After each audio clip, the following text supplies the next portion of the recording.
E3 will be here in just a couple weeks, and as it always goes this time of year, some games are getting leaked. And the big one right now is Ubisoft's next Assassin's Creed, supposedly titled Assassin's Creed Origins. Now, a couple weeks ago, we did see a screenshot supposedly for this game that made it look like it would take place in ancient Egypt. Well, now we have a very short, very poorly recorded trailer for the game that does specify that it takes place in Thebes in 1354 BC. Now, this particular time and place makes a lot of sense for an Assassin's Creed game for a few different reasons. It's near the end of one of the more prosperous times for Thebes under the rulership of Amenhotep III. There is a lot of construction and expansion going on right now, and a lot of major landmarks and monuments are built, such as the Luxor Pyramid. So it perfectly fits the Assassin's Creed love of taking place in very large cities with lots of stuff to climb. Another reason this is a really good fit is that the Assassin's Creed franchise loves to focus on times in history when there's a lot of turmoil, whether there's a war going on, some kind of political infighting, or a change in power structures.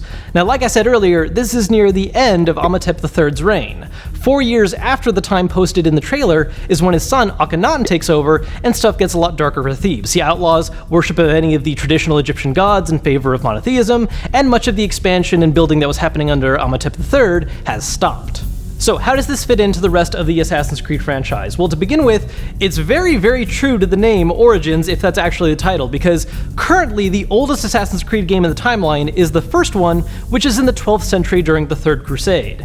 This is over 2,000 years before that, which is really interesting too, because the original game kind of set up an origin story for assassins, but this would then set up an entirely different reasoning that might be very closely tied into the gods of the time. One of the really kind of big, weird, overarching themes of the Assassin's Creed storyline is that there's this sort of precursor ancient race that a lot of popular mythological gods are named after.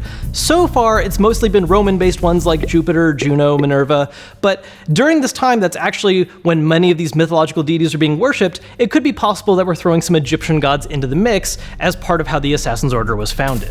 Aside from specifying the time and place for the setting, the trailer did have a little bit of opening dialogue as well that was very, very vague. It references Abstergo, which is the modern-day Templars, basically the main recurring bad guys in the franchise, but it also alludes to there being something bigger and badder than them, which is probably Juno, one of those demigods I mentioned earlier that's been causing problems for everyone since Assassin's Creed 3.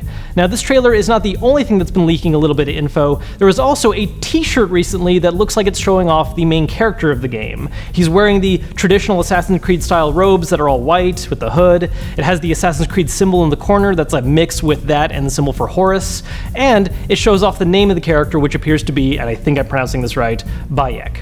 Now, aside from these two little leaks, there have been a couple of the rumors circulating about the game that actually make me a little hopeful for it. I kind of have a bit of a like-hate relationship with the Assassin's Creed franchise. The first one was okay, it was very bare bones but had a cool concept.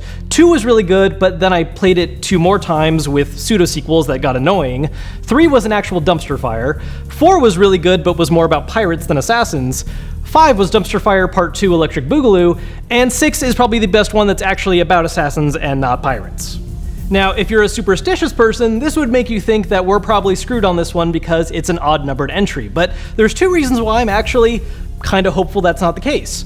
First off, I really like the fact that they're moving to a more ancient civilization. One of the things that's really bothered me about later Assassin's Creed games is it just doesn't make sense in the context of guns existing. You can take several bullets before dying, aiming them is always annoying, so moving to something that's actually using simpler, more primitive options, or even just a bow and arrow, just seems to make a lot more sense. The other reason is supposedly the lead dev for this game is going to be the same one that worked on Black Flag, which is the 4th game, as I mentioned earlier, best one in the franchise. So, this one might actually not suck.